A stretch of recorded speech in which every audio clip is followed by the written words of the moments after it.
Good morning, Happy Valley, and welcome back to another edition of Penn State 365 podcast. I'm your host, Richie O'Leary, and joined as always when we're talking Penn State football recruiting, my co-host, Dylan Callahan-Crawley. Dylan, some exciting news today again for Penn State on the recruiting trail as they landed a four-star Rivals 250 offensive lineman in Malachi Goodman out of Paramus Catholic High School in New Jersey. Just kind of talk about how this one kind of came together and how he ended up at Penn State. Yeah, this is one that is certainly a long time in the making. Penn State has had Malachi Goodman amongst their top targets for, um, wow, it feels like forever now. Looking back to see when he first got offered was October of last year. He's been to campus numerous times, took an official visit at the end of May. And Penn State really wanted this one in Malachi Goodman, and they beat out a really good list of schools here to land the Paramus Catholic standout. He took official visits to Alabama, Auburn, Georgia, and USC. Also took one to Illinois, who obviously in the end didn't really play much of a factor, but Penn State in the end really beat out USC and Auburn for this commitment. And it was, I mean, this has been going on. I mean, we've thought this could end at any point for about the last month and a half, and it finally did today. Um, but yeah, I mean, this was one that Phil Trautwein and James Franklin just continued to chip away and chip away and chip away at for since the beginning of the year. And we weren't sure how this was going to go because of those other programs involved. All major NIL spenders. Penn State's NIL program in better shape than it was in the past, but obviously doesn't match the likes of USC, Auburn, Georgia, so on and so forth. But overall, major recruiting win for Penn State here. Uh, I would say one of the crown jewels of their 2025 recruiting class now. High upside guy here. We have him listed as an offensive tackle. I think he likely ends up inside at the next level, but this is a guy that I think is going to be a multi-year starter at the collegiate level and have a chance to really develop into a high-end offensive guard, and could be a guy in a couple of years after spending some time with Phil Trautwein that we see playing on Sundays if everything goes well, of course. Yeah, there's a lot of things to like about him. Other than obviously the Rivals 250 four-star recruiting ranking, which is always nice for an offensive lineman. But just looking at his tape, I'll admit I'm not the most experienced when it comes to judging offensive linemen, and it's probably the hardest position to kind of judge and evaluate. But you just watch his tape; he's got a great frame, great size at 6'5", 315. Really good first punch, and he gets low to the ground too. So you love Yeah, that about offensive linemen, especially a guy who has probably a little bit of position flexibility. He kind of plays some tackle for his high yep, school team, but he it's weird to kind of determine what he's going to do at the next level because he could play guard, which I think a lot of people think at first, but could play tackle depending on how he continues to grow. He's only going to be 17 when he early enrolls in January. yeah, Also, breaking news, he's early enrolling. And he's from a school that has produced a lot, or a lot of high talent, I should say. yeah, Jabril Peppers, Rashawn Gary, and they just got their old head coach back from when Rashawn and Jabril were there. So you're starting to see more and more talent come out of Paramus Catholic. And this is also a big win for Penn State to get back into New Jersey. It's a school that they've yeah, kind of not struggled with, but kind of just shied away from over the past couple of recruiting classes. And now they're starting to get back more into it with Malachi Goodman, with Braswell Thomas, with another offensive lineman too, and Michael Troutman. And these are all at pretty premier schools, and it's not just yeah. from a certain And spot of Jersey; it's North Jersey and South Jersey. and So, you didn't even mention Jameer Joseph. oh, and Jameer Joseph, who I completely forgot So, about. I mean, you look at on Rivals, the top 10 players in the state of New Jersey. Penn Mhm. State has three of the top 10 committed to them. And Jameer Joseph, number two in the state. Malachi Goodman, number four, and Braswell Thomas, number eight. I'm looking at it here. The only other school that has that many out of the top 10 for New Jersey is Ohio State, who has Quincy Porter, Deshaun Stewart, and Desi Jones committed. Um, but yeah, I mean, Penn State has shown that they can go into New Jersey and still recruit the best players in the state at a high level. And even those guys, I mean, they were in it for Quincy Porter. They were in it for Darren Eakin Agbon, uh, Kennebunk, yeah, it's Kennebon, a tough one. Jaden Lofton. They were in it till the end. Uh, for the guys that Penn State won it in this New Jersey cycle, in this cycle out of New Jersey, they either landed or they were really in it till the very end, and that's a good sign for them going forward in that state. I don't think it's going to be a state that they go into necessarily every year and look to get three, four guys out of. But if the talent is there, because the talent in New Jersey has kind of been hit or miss, I think the last few cycles overall.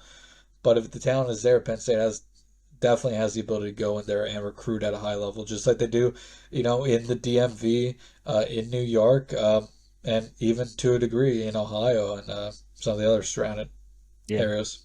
I will say that this class specifically for New Jersey is one of the deepest, just judging on Power 5 offers Yep. alone. It's like arguably the deepest class since I've started covering, like 10 plus years ago. So, really big win for Penn State.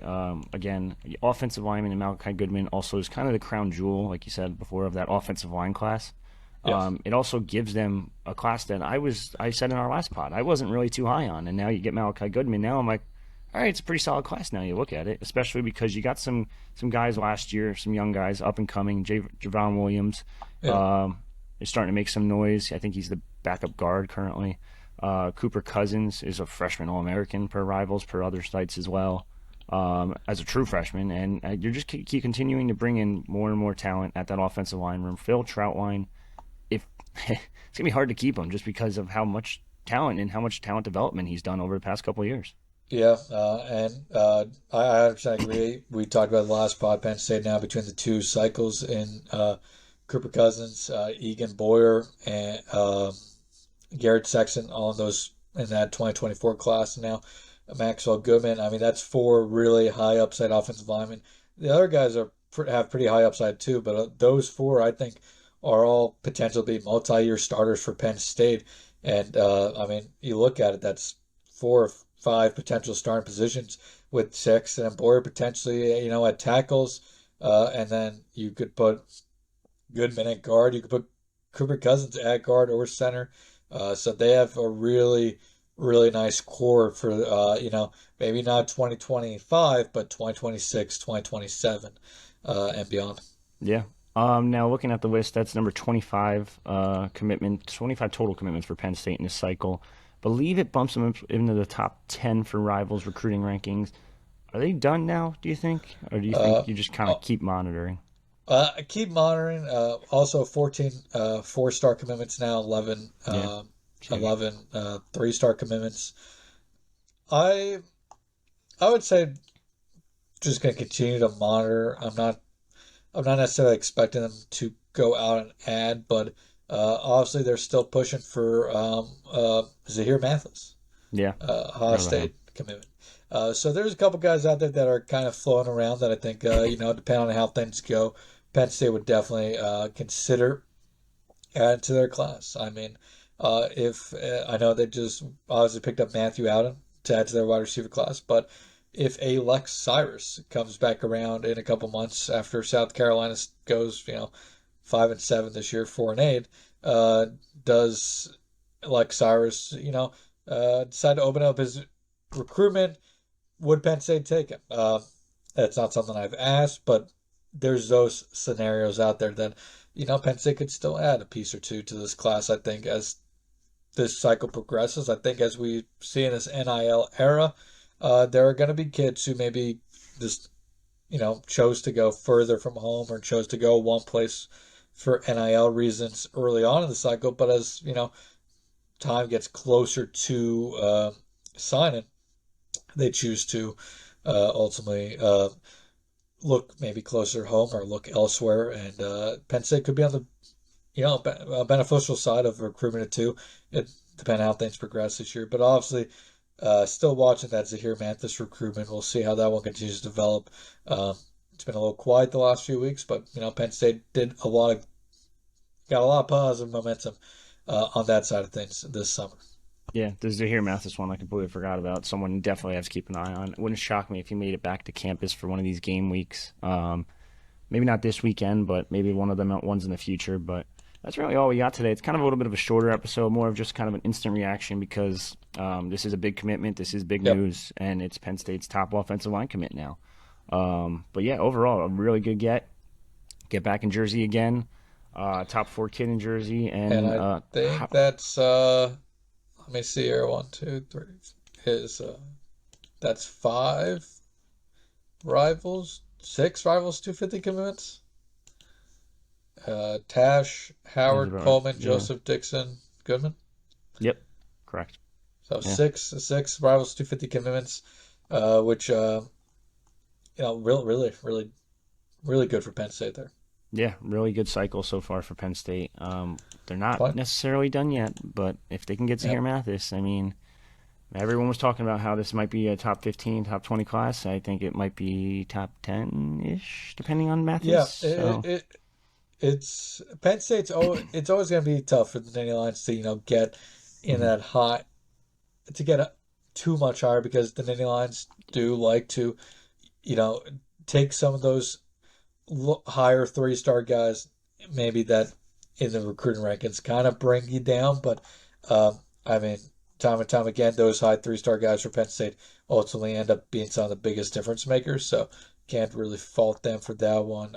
And you look at the 3-star commitments in this cycle for Penn State, according to us, Matthew Allen, Lyric Samuel, Cortez Harris, Antonio Branch, Cam Smith, Jeff Exiner, just a handful there, but they have quite a few guys you can make the argument have arguments to be 4-star commitments, 4-star prospects as well. So Yeah. really good class for Penn State here. Could push for top 10. I think is going to be very much comfortable in that top 15 at the very least.